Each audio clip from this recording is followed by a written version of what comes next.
तो hello everyone. हमारे एक सब्सक्राइबर ने कल रिक्वेस्ट किया कि इसका एक क्विक रिकैप आना चाहिए अच्छे से। तो हम इस वीडियो को स्टार्ट करते हैं। तो सेल एक बार हम सारा पहले क्विक रिकैप देखेंगे, उसके बाद कुछ इम्पोर्टेंट टर्म्स लाइक जो हमारी रह गई थी उसके आगे का कंटिन्यूएशन, कुछ मैं आपको स्लाइड्स दिखाऊंगा। डीएनए फिंगरप्रिंटिंग की बातें करेंगे, नेक्रोप्टोसिस और इस जैसी कुछ टर्म्स को हम आज पढ़ने जा रखे होंगे। तो चलिए स्टार्ट करते हैं। पहले क्विक रिकैप देखते हैं जितना भी हमने पढ़ा है सारा। तो हमने पढ़ा क्या है, सेल इंजरी। कभी भी कोई बॉडी में कोई सेल इंजरी होती है, कोई टिश्यू इंजरी होती है, तो वो कैसे प्रोसीड करती है। वहां पे हाइपोक्सिया से सब इनिशिएशन होता है। जैसे ही ऑक्सीजन की सप्लाई कम होती है, ऑक्सीजन डिक्रीज होती है, तो वैसे ही तुरंत क्या होता है, ऑक्सीजन डिक्रीज होते ही इंफॉर्मेशन सिग्नल जाता है टू द माइटोकॉन्ड्रिया। ठीक है। अब माइटोकॉन्ड्रिया क्या एटीपी प्रोडक्शन हाउस है, तो ये क्या कर नहीं कर पाएगा, ये एटीपी प्रोड्यूस नहीं कर पाएगा।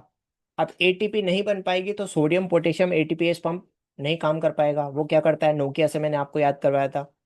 तो नोकिया में क्या है, Nokia outside and outside, 3 sodium बाहर जाते हैं और 2 पोटेशियम अंदर जाते हैं। इस पूरे प्रोसेस में 1 एटीपी का खर्चा होता है। ठीक है, इतना हमने पढ़ लिया था। लेकिन मैंने आपको इसमें कॉन्सेप्चुअली ये समझाया था कि सॉल्ट नेट इसमें बाहर जा रहा है, क्योंकि +3 आउटसाइड जा रहे हैं और 2 अंदर की तरफ जा रहे हैं, तो नेट हो गया +1। तो सॉल्ट नेट बाहर की तरफ जा रहा है, तो वाटर भी उसी डायरेक्शन में जाता है जहाँ सॉल्ट जाता है। ठीक है। तो यहाँ पे हम देख सकते हैं कि वाटर बाहर जा रहा है, लेकिन अगर एटीपी है तब ये काम हो रहा है, एटीपी नहीं है तो ये काम नहीं होगा। और उस केस में क्या है, सॉल्ट अंदर जाएगा। सॉल्ट अंदर जाएगा तो वाटर भी अंदर जाएगा, जिसकी वजह से हाइड्रोपिक स्वेलिंग देखने को मिलेगी, सेलुलर स्वेलिंग देखने को मिलेगी, एंडोप्लाज्मिक रेटिकुलम विल स्वेल। तो ये सब चीजें यहाँ पे होती हैं। ठीक है। तो ये हमने एक चीज पढ़ी थी। ठीक है। यहाँ पे इन टोटल हमने 3 चीजें देखी थी, उसमें से एक चीज हमारी ये हो गई। ठीक है। तो let me clear all the drawings. इसके बाद पॉइंट नंबर, अच्छा, ये प्रोसीड कैसे करता है। अगर कोई भी सेल इंजरी हो रही है तो वो सबसे पहले अडेप्ट करने का कोशिश करेगा। अगर अडेप्टेशन फेल हो जाती है, रिवर्सिबल सेल इंजरी होगी। अगर वो भी, तो उसके बाद भी इंजरी कंटिन्यू करेगी तो इरिवर्सिबल सेल इंजरी होती है। ठीक है। इसके बाद हमने 2 टर्म्स और पढ़ी, तो ये सोडियम पोटेशियम पंप वाला हमारा हो गया। उसके बाद एनारोबिक ग्लाइकोलाइसिस, जिसमें लैक्टिक एसिड इंक्रीज हो जाता है तो पायरुविक एसिड इंक्रीज हो जाता है। तो बेसिकली क्या होता है, पीएच डिक्रीज हो जाएगा, जिसकी वजह से न्यूक्लियर क्रोमैटिन क्लंपिंग हो जाएगी। ठीक है। अगला है राइबोसोमल डिटैचमेंट, क्योंकि प्रोटीन डिक्रीज हो गया है तो फैट इंक्रीज हो जाएगा। बाकी प्रोटीन डिक्रीज की वजह से राइबोसोम डिक्रीज हो जाते हैं, डिटैच होने लगते हैं फ्रॉम द एंडोप्लाज्मिक रेटिकुलम। ठीक है। इसके बाद हमने पढ़ा था न्यूक्लियस ऐसे ही डिस्ट्रॉय नहीं होता, वो 3 स्टेजेस में होता है, पीके, पिकनोसिस, कैरियोरेक्सिस, कैरियोलाइसिस। पिकनोसिस क्या होता है, पहले फर्स्ट स्टेजेस, इसमें न्यूक्लियर कंडेंसेशन होता है, न्यूक्लियर क्रोमैटिन कंडेंसेशन होता है। कैरियोरेक्सिस जिसमें वो बेसिकली बर्स्ट कर जाता है, छोटे छोटे पार्टिकल्स में, न्यूक्लियर फ्रेगमेंट्स में टूट जाता है। और लास्ट कैरियोलाइसिस होता है, न्यूक्लियर डिसॉल्व हो जाता है एकदम। ठीक है। तो ये हमने देख लिया था। इसके बाद सेल डेथ, नेक्रोसिस। एक मैंने आपको बताया difference between the necrosis and apoptosis, कि यहाँ पे पैथोलॉजिकल सेल डेथ होती है और it is associated with inflammation, और इसमें एटीपी का यूज नहीं होता नेक्रोसिस में। ये पैसिव प्रोसेस है। वेयर एज अगर मैं बात करूं आपसे एपोप्टोसिस की, तो एपोप्टोसिस में कुछ कुछ चीजें हैं। एक तो ये पैथोलॉजिकल भी होता है, पैथोलॉजिकल भी होता है, और ये फिजियोलॉजिकल भी होता है, फिजियोलॉजिकल भी होता है। ठीक है। इसके साथ ये एटीपी डिपेंडेंट है, एटीपी डिपेंडेंट होता है। और अगला है ये कैस्पेज डिपेंडेंट है, caspase dependent. Programmed cell death होती है ये, programmed cell death, caspase dependent program cell death. तो ये हमें ध्यान रखना है एपोप्टोसिस के रिगार्डिंग। ठीक है। तो डिफाइन कैसे करेंगे इसको, it is caspase dependent programmed cell death and it is a active process. ठीक है। तो यहाँ पे अमॉर्फस होता है शेप नेक्रोसिस के अंदर, और इन्फ्लामेशन देखने को मिलती है। यहाँ पे इन्फ्लामेशन एकदम एब्सेंट होती है, इन्फ्लामेशन एकदम एब्सेंट होती है। ठीक है। और यहाँ पे कोई एटीपी का यूजेज नहीं होता, पैथोलॉजिकल सेल डेथ होती है, इन्फ्लामेशन देखने को मिलता है। ठीक है। चलिए आगे बढ़ते हैं। टाइप्स ऑफ नेक्रोसिस मैंने आपको टाइप्स बताए थे। कोएगुलेटिव नेक्रोसिस जो कि सबसे ज्यादा कॉमन टाइप का नेक्रोसिस है जो देखने को मिलता है, इसमें इन्फार्क्ट की बात करी थी। ये जो वैश शेप एरिया देख पा रहे हो आप, दिस इज इन्फार्क्ट। और मैं आपको यहाँ पे एक छोटी सी चीज यहाँ पे बताता हूँ, tombstone appearance, multiple ghost cells, ये क्या होता है। जैसे कि अगर हम इसको दो पार्ट्स में यहाँ पे डिवाइड कर लें इस तरीके से, ठीक है, तो ये दो ट्रायंगल्स यहाँ पे बन रहे हैं, ठीक है। तो अगर इस वाली में आप देख पा रहे हो तो छोटे छोटे यहाँ पे सेल्स अगर मैं देखूँ तो इसमें न्यूक्लियस है जो कि नीले कलर का आपको दिख रहा है यहाँ पे, लेकिन ये खाली है एकदम, है ना। ये यहाँ पे इस टाइप से घोस्ट सेल्स है एकदम, उसके अंदर कुछ भी नहीं है, कोई शेप साइज नहीं है, कोई अंदर कुछ भी नहीं, न्यूक्लियस भी नहीं है। तो इस वजह से काफी सारे घोस्ट हैं, काफी सारी कबर है यहाँ पे। काफी सारी कबर जब एक जगह होती है उसे कब्रिस्तान कहते हैं। वैसे यहाँ पे इसको क्या है, किस टाइप की अपीयरेंस हो रही है, टूम्ब स्टोन अपीयरेंस, एक कब्रिस्तान जैसी अपीयरेंस हो रही है यहाँ पे, ठीक है। तो ये आई थिंक आपको समझ में आ गया होगा। इसके बाद अगर हम बात करें तो लिक्विफैक्टिव नेक्रोसिस की बात करेंगे, कॉलिगेटिव नेक्रोसिस भी से कहते हैं। इसमें पस फॉर्मेशन हो जाती है, हाइड्रोलाइटिक एंजाइम्स की वजह से ऐसा देखने को मिलता है हमको। टिश्यू आर्किटेक्चर यहाँ पे लॉस्ट हो जाता है। कोएगुलेटिव वाले में टिश्यू आर्किटेक्चर लॉस नहीं होता, वहाँ पे भी सॉलिड ऑर्गन्स होते हैं, जैसे कि आपका किडनी हो गई, लिवर हो गया, और हार्ट सबसे ज्यादा कॉमन यहीं पे होता है। लेकिन इसमें भी सॉलिड ऑर्गन्स ही हो गए, लेकिन ब्रेन और पेनक्रियास जिसमें हाइड्रोलाइटिक एंजाइम्स प्रेजेंट रहते हैं वो देखने को मिलता है यहाँ पे। केशियस नेक्रोसिस मतलब यहाँ पे चीजी अपीयरेंस देखने को मिलती है। और ये चीजी अपीयरेंस आती है because of the lipid content, ठीक है। यहाँ पे फंगल इन्फेक्शन, ट्यूबर टीबी में हम देख सकते हैं, सिफिलिस में देख सकते हैं, फंगल इन्फेक्शन जैसे कि हिस्टोप्लाज्मोसिस एंड कॉक्सीडियो आइडोमाइकोसिस इसमें देखने को मिलता है caseous. Fat necrosis, fatty organs, breast, omentum, यहाँ पे फैट ब्रेक डाउन होता है, फैटी एसिड और कैल्शियम में चौकी वाइट अपीयरेंस होता है इसकी वजह से। फाइब्रिनॉइड necrosis, fibre antigen antibody reaction की वजह से ऐसा होता है। गैंग्रीन मैंने आपको पढ़ाया था अलग से ही, ये क्लिनिकल केसेस हैं दो, गैंग्रीन और जेंकर्स डिजनरेशन, ठीक है। यहाँ पे ब्लैक टिश्यू ये हटाना ही पड़ता है सर्जरी करके। इसके बाद हम आते हैं तो अपोप्टोसिस पे आते हैं। सो अब हम देखते हैं यहाँ पे अपोप्टोसिस को। तो ये हमारा था पूरा analysis of the necrosis and the cell injury, ठीक है। आई होप आपको इतनी चीज समझ में आ गई होगी। अब हम प्रोसीड करेंगे towards our next very topic which is the you can say I should share that slide with all of you. So let me go to the slide. Give me। कल ही एक छोटी सी यहाँ पे गलती हो गई थी जिसमें आगे की सारी स्लाइड्स नहीं आ पाई थी, ठीक है। बट ये आज सब एकदम हमने ध्यान रखा है इस चीज का, और ये सब कुछ आज आ पा रहा है। सो इन अ while we will start this, yeah,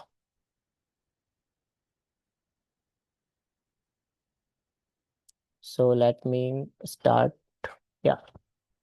तो अब हम यहाँ पे इसको स्टार्ट करने वाले हैं, ठीक है। या तो अपोप्टोसिस को देखने वाले हैं। तो अपोप्टोसिस में क्या क्या, तो अपोप्टोसिस के अंदर हमने देखा कैस्पेस डिपेंडेंट प्रोग्राम सेल डेथ है अपोप्टोसिस, जो एक्टिव प्रोसेस है, और यहाँ पे इन्फ्लेमेशन देखने को नहीं मिलती बिल्कुल भी, ठीक है। और ये एटीपी डिपेंडेंट है।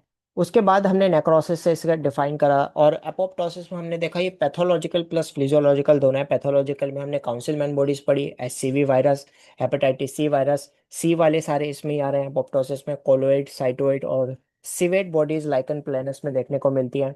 फिजियोलॉजिकल का एग्जाम्पल देखें, उंगलियों के बीच में से वो जो मांस टूटता है, खत्म होता है, that is because of the apoptosis organogenesis के दौरान। अदरवाइज अगर चिपके रह गए तो दैट इज सिंडेक्टाइली।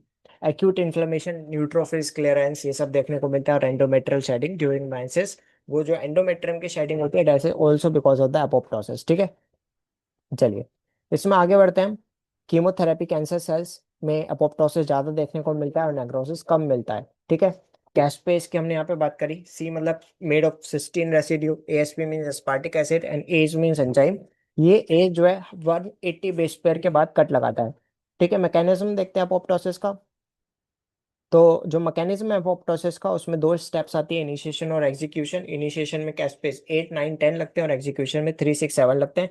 इनिशिएशन वाले जब एक्टिवेट हो जाते हैं तो वो क्या काम करते हैं, इसको एक्टिवेट कराने का काम करते हैं, किसको, कैस्पेस 3 6 7 को, ठीक है। अब इनिशिएशन में भी दो स्टेप्स हैं, तो वो हम देखने वाले हैं यहाँ पे। इनिशिएशन में जो है एक्सट्रिंसिक पाथवे होता है और इंट्रिंसिक पाथवे होता है। एक्सट्रिंसिक पाथवे में मैंने आपको बताया ई, ई को बना दो 8, और x मतलब 10।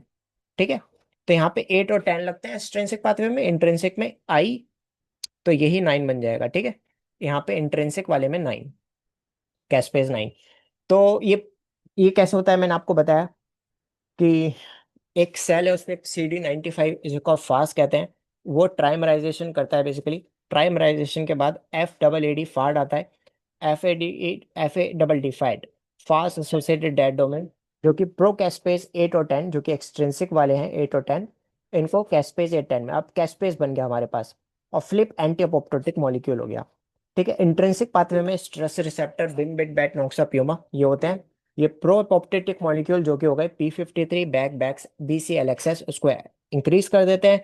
और anti apoptotic molecule BCL2 MCL1 BCLXL, इसको डिक्रीज कर देते हैं। ठीक है, तो प्रो अपोप्टोटिक और एंटी अपोप्टोटिक मॉलिक्यूल सिग्नल भेजते हैं माइटोकॉन्ड्रिया को, वहां से साइटोक्रोम C और स्मैक डियाब्लो निकलता है। अब साइटोक्रोम C ए पैक के साथ मिलता है और उसको अपोप्टोजोम कहते हैं। प्रो कैस्पेस 9 को कैस्पेस 9 में वो कन्वर्ट कर देता है। एग्जीक्यूशन की अगर मैं बात करूं, तो कैस्पेस 8 9 10 एक्टिवेट कर देते हैं कैस्पेस 3 6 7 को, और ये फर्दर एक्टिवेट करता है phospholipase protease nucleus. Same necrosis के अंदर है, वहां पे तीन चीजें डिस्ट्रॉय होनी चाहिए, प्रोटीन्स खत्म हो जाने चाहिए, न्यूक्लियर खत्म हो जाना चाहिए, और फॉस्फोलिपिड की जो लेयर है वो खत्म, मतलब सेल मेम्ब्रेन खत्म हो जाना चाहिए। इससे सेल की डेथ हो जाएगी। सेम यहाँ पे हो रहा है। ठीक है, ब्रेक डाउन क्या है, आफ्टर 180 120 200 बेस पेयर है, मैंने आपको अभी बताया। ठीक है, इसे इंटर न्यूक्लियोसोमल क्लीवेज कहते हैं। अपोप्टोसिस का मतलब होता है फॉलिंग ऑफ, पीसेस में फॉल ऑफ हो जाएगा, अपोप्टोटिक बॉडीज बनेंगी।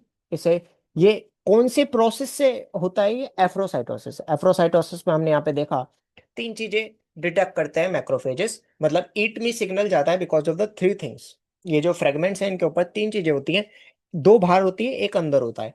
दो बाहर कौन कौन सी होती है, C1q और थ्रोम्बोस्पोंडिन बाहर की तरफ होता है, और अंदर की तरफ फॉस्फोडिडिल सेरीन होता है। अब ये फॉस्फोटिडिल सेरीन जो सेल के अंदर, सेल नहीं मतलब जो फ्रेगमेंट है उसके अंदर की तरफ मिल रहा है, लेकिन फ्लिपिंग करके बाहर की तरफ आ जाता है। ठीक है, और ये ईट में सिग्नल की तरह काम करता है। ये मैक्रोफेज फर्दर अब आ जाते हैं और उसे इंगल्फ कर लेते हैं। लेकिन कैंसर सेल इससे कैसे बचते हैं, क्योंकि कैंसर सेल्स में वहां पे क्या मिलता है देखने को, वहां पे CD47 होता है जो कि डू नॉट ईट में सिग्नल का काम करेगा। और अगर ये फ्लिपिंग में डिफेक्ट हो जाता है तो इसकी वजह से स्कॉट सिंड्रोम जैसी बीमारी को मिलती है।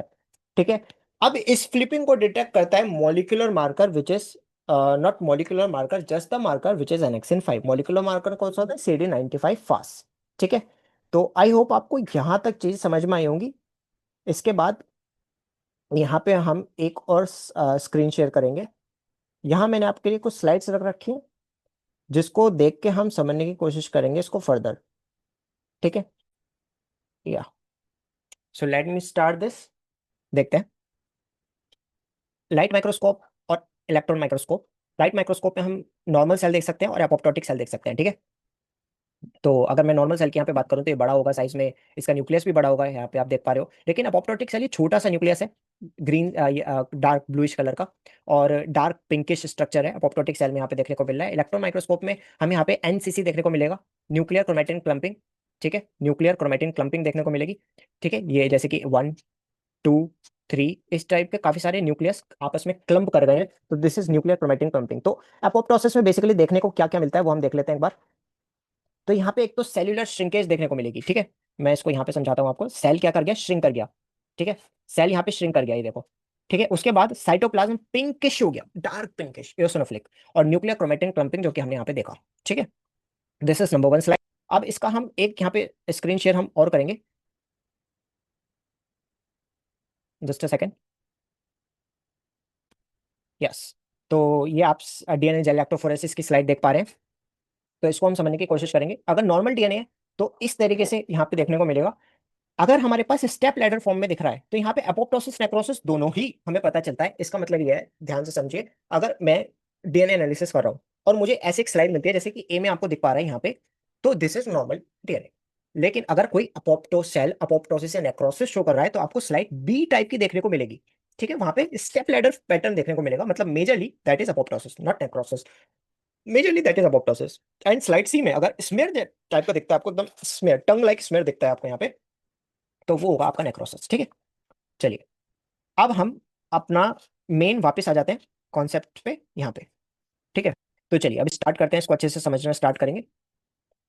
या तो अब हम आगे बढ़ेंगे इसमें, वापस अपने कॉन्सेप्ट बिल्डिंग पे आते हैं। तो यहाँ पे अब एक स्टेन की बात करेंगे हम। तो स्टेन कौन सा होता है, जो बेसिकली अगर ये पॉजिटिव आ जाता है तो क्या मतलब है इसका, और कौन सा स्टेन है वो हम अभी बताएंगे, और नेगेटिव है तो क्या होगा। ठीक है, तो अगर पॉजिटिव आ रहा है तो पीओ, पॉजिटिव। ठीक है, और निगेटिव तो नी से हो गया नेक्रोसिस। अगर ये स्टेन अगर नेगेटिव आता है तो नेक्रोसिस देखने को होगा, नेक्रोसिस का पता चलेगा। और अगर ये पॉजिटिव आ रहा है तो POSI, पीओ मतलब अपोप्टोसिस, अपोप्टोसिस ये याद करने का तरीका है। और स्टेन का नाम है टनल स्टेन, TUNEL। इसकी फुल फॉर्म अगर आप जानना चाहते हो तो जान सकते हैं, TDT, UDP और निक एंड लेबलिंग। ठीक है, ये इसकी क्या हो गई, फुल फॉर्म हो गई। तो ये स्टेन है, अगर ये पॉजिटिव आता है स्टेन तो हमारा क्या होता है, अपोप्टोसिस होता है, अगर नेगेटिव आता है तो नेक्रोसिस होता है। इतनी सी चीज आपको यहाँ पे समझनी है। ठीक है, चलिए आगे बढ़ते हैं। डीएनए इलेक्ट्रोफोरेसिस की हम बात कर ही चुके हैं। इसके बाद अब हम आते हैं नेक्रोप्टोसिस पे। नेक्रोप्टोसिस, तीन टर्म पढ़ेंगे हम, नेक्रोप्टोसिस पढ़ेंगे। ठीक है, एक हम पढ़ेंगे पायरोप्टोसिस और एक पढ़ेंगे एनालिसिस। ठीक है, तो नेक्रोप्टोसिस से स्टार्ट करते हैं। नेक्रोप्टोसिस दो चीज का मिक्सचर है, नेक्रोसिस प्लस एपोप्टोसिस। एपोप्टोसिस इन दोनों चीज का मिक्सचर है कौन, नेक्रोप्टोसिस। तो इसे कहेंगे प्रोग्राम सेल डेथ है ये भी। This is also programmed cell death. ठीक है, लेकिन फर्क क्या है, ये कैस्पेस इंडिपेंडेंट है, caspase independent, caspase independent program cell death है ये। ठीक है, अब नेक्रोसिस की क्या क्या चीजें, एक तो मॉर्फोलॉजी वाली चीज यहाँ पे आ जाती है। ठीक है, शेप साइज, और दूसरा यहाँ पे हमने देखा था इन्फ्लेमेशन, वो देखने को मिलता है। मतलब दोनों के ही फीचर है। इसको एक चीज और कह सकते हैं, also known as necroptosis, also known as, इसको हम कह सकते हैं प्रोग्राम्ड नेक्रोसिस, प्रोग्राम्ड नेक्रोसिस। ठीक है, जैसे कि मैंने आपको एक चीज समझाई थी पीछे पैनक्रियाज से रिलेटेड, जैसे पैनक्रियाज में आउटसाइड फैट देखने को मिलता है तो वो फैट नेक्रोसिस हो करेगा। इनसाइड पैनक्रियाज के हमें पस देखने को मिलता है, मतलब हाइड्रोलाइटिक एंजाइम्स की वजह से, तो वो कॉलिगेटिव नेक्रोसिस होता है। ठीक है, तो उसके लिए बेटर, अगर पैनक्रेटाइटिस किसी को है तो उसके लिए बेटर आंसर है नेक्रोप्टोसिस, क्योंकि वहां पे एपोप्टोसिस भी है, नेक्रोसिस भी है। तो चलिए आगे स्टार्ट करते हैं, इसको आगे समझते हैं। तो ये भी पैथोलॉजिकल भी हो सकता है, मतलब विद डिसीज, और फिजियोलॉजिकल भी हो सकता है, फिजियोलॉजिकल भी हो सकता है।